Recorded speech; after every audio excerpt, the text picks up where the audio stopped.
in pain. I have a knack for it.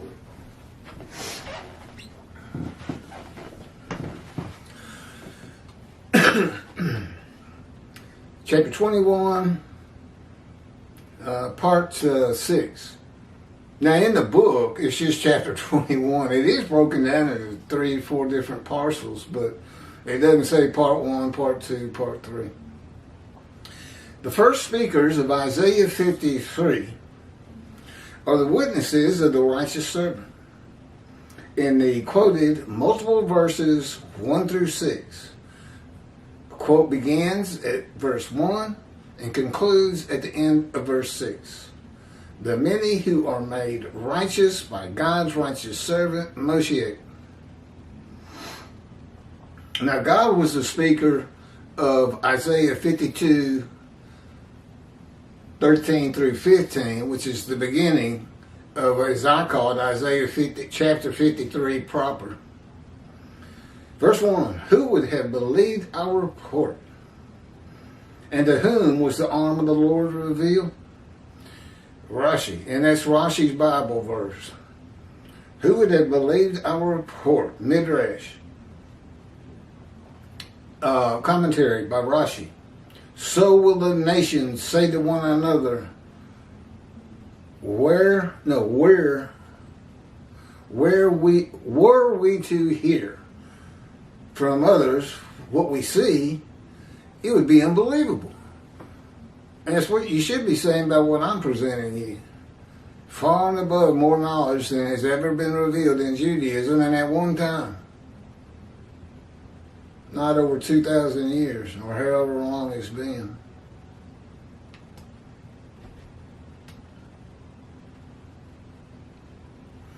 The arm of the Lord. Midrash. Commentary.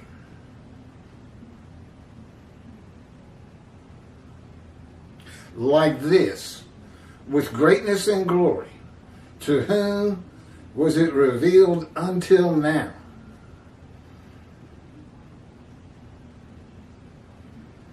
I guess he's saying it's Jewish people. The righteous servant. Well, we're saying that too. Except it's not Israel. It's not all the Jewish people gathered as one man. Okay, here's my commentary on who can believe what we have heard, starting with a quote. Upon whom has the arm of the Lord been revealed? That's from the JPS 1985 translation, Hebrew to English. Midrash, who can believe what we have heard?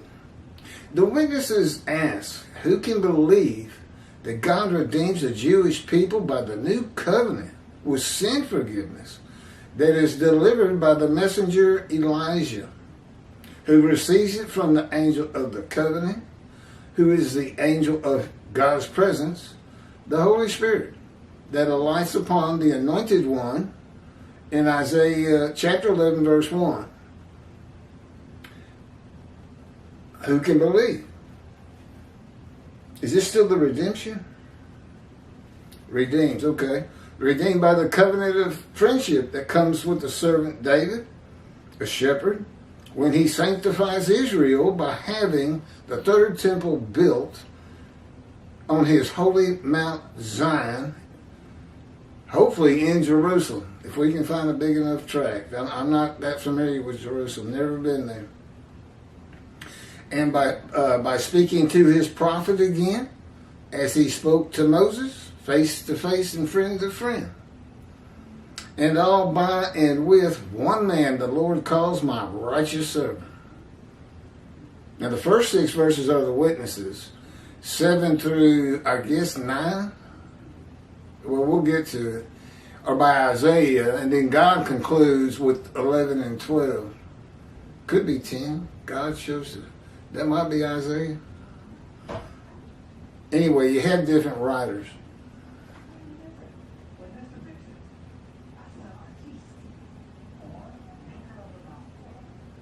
When he sanctifies Israel, and friend to friend, And all by and with one man the Lord calls my righteous servant. Rambam says in chapter 12 of the laws concerning King Moshiach, which do not exist, except in his mission of Torah. It's not in the Hebrew Bible. He just made it up. That's what he thought it would be like. That Moshiach will compel all of Israel to walk in the way of the Torah. Huh. Last survey said that 30% of Israeli Jews were observant. 30%. Now how am I going to tackle those other 70? I mean, I guess he's thinking Moshiach's going to do it. That's what he says. Moshiach will compel. Really? And they believe this. Your rabbi, they read this, they just eat it right up. Oh, yeah. Rambam knows everything. He shall perfect the entire world. I don't even know what that means. I guess it's make everybody stop fighting and sinning. How am I going to do that? You got to understand, I was an atheist for 50 years, and God orchestrated that. He was with me at birth. He didn't speak to me until I was 50.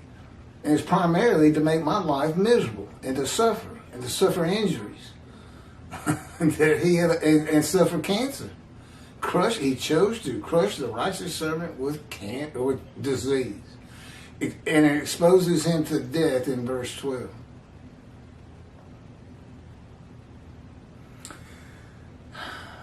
Okay, let me just keep going. This is going to be long enough. Perfect the entire world, motivating all the nations to serve God together. Really? Let's go to China first.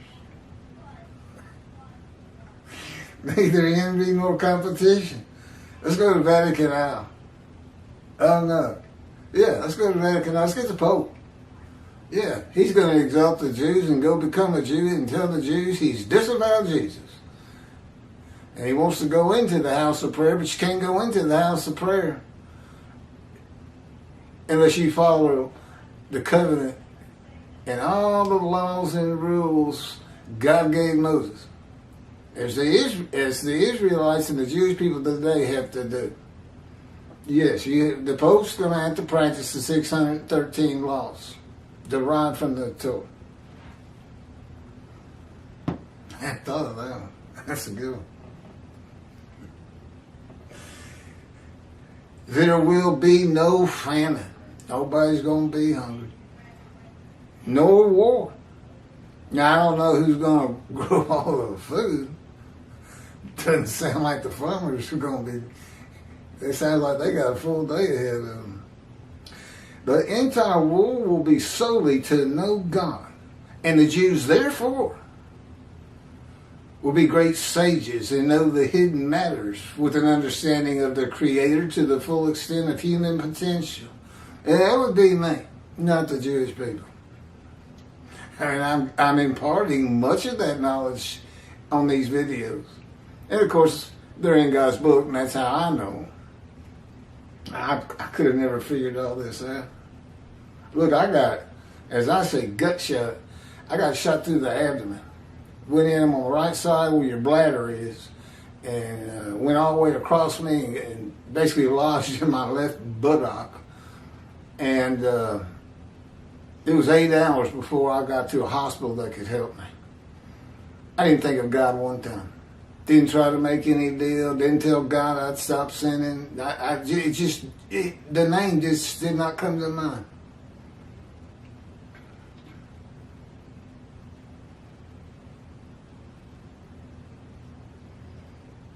And his sanctuary, God's presence shall rest over them. And when the sanctuary abides among them forever, the nations will know that the Lord sanctifies Israel. That's what the Gentiles are going to know. Or they should. Who would believe that one man fulfills Who can believe what we have heard? I'm still on that. Who would believe that one man fulfills and completes the remaining prophecies of God? There's six. The six prophecies being fulfilled by me.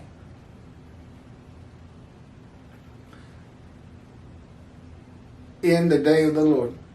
The remaining prophecy to be fulfilled is the delivery of two specific covenants and the arrival of God's righteous servant Moshiach, who makes the many righteous.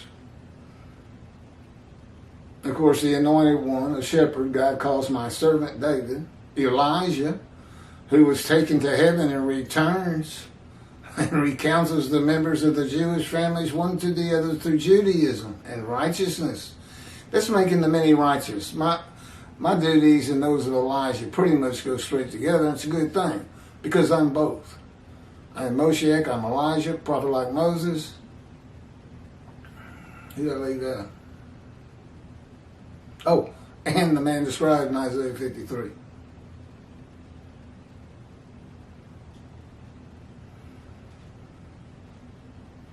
And the prophet like Moses, who wrote the Torah at the command and direction of God. The witnesses will report, and who would believe it? Not many people right now, based on the comments I get, very derogatory. Shunned and despised. God knew it was going to be like this. Shunned and despised and held on no account. That's in Isaiah 53.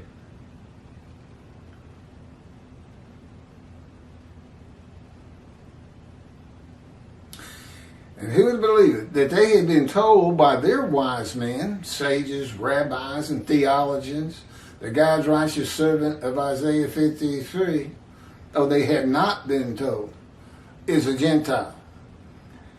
It's possible some have, but I've never seen it. In the beginning. Isaiah 63 says God comes from Adam, that is interpreted in Judaism to be Christianity or Gentile, the nations. And means he is coming from a Christian country. And of the people, Jewish people, none are with him. He comes with a Gentile. His righteous servant, Moshiach, the prophet like Moses. It's got to have a visible representation. I mean, basically, he's throughout the earth at all times. But you don't know where he is specifically, his presence, his mind, unless he's got a man, a guy. I mean, it could be a woman, but that's not how it's shaping out.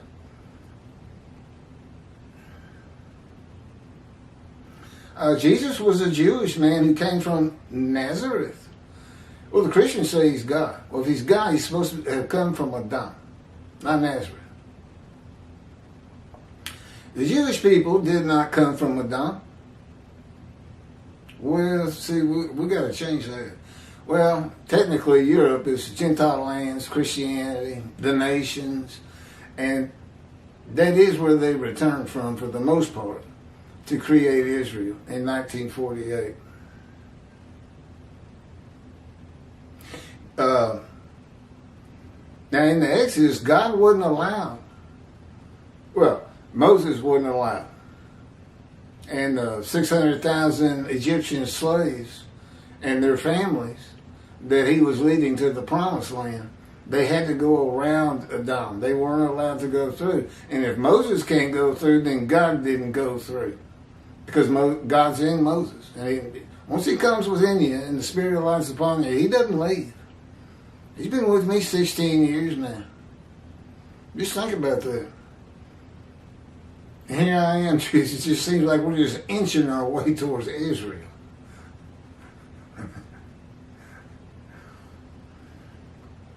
But I have total faith and devotion in this day of the Lord and what he's going to get done. And that's how 63 starts, Isaiah 63. Who is this coming from? Adam, and from their great city, Basra. The witnesses report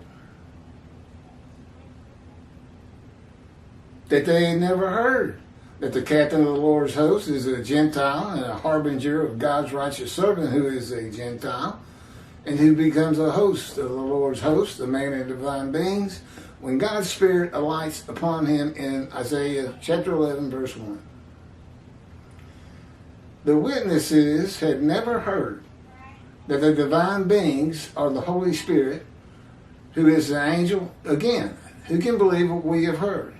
They couldn't believe it themselves.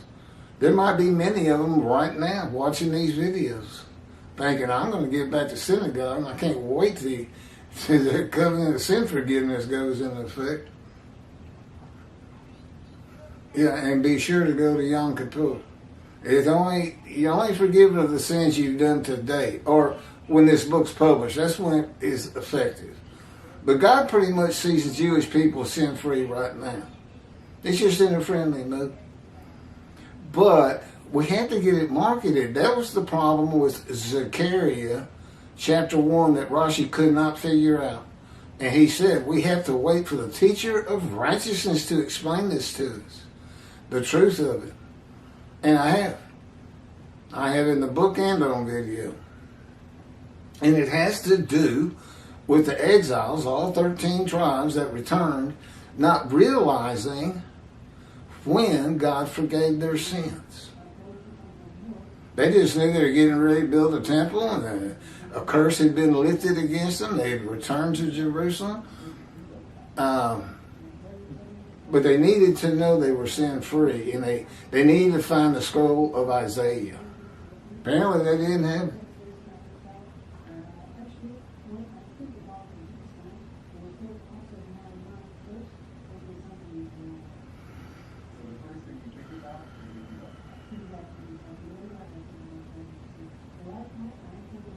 The TV's on again.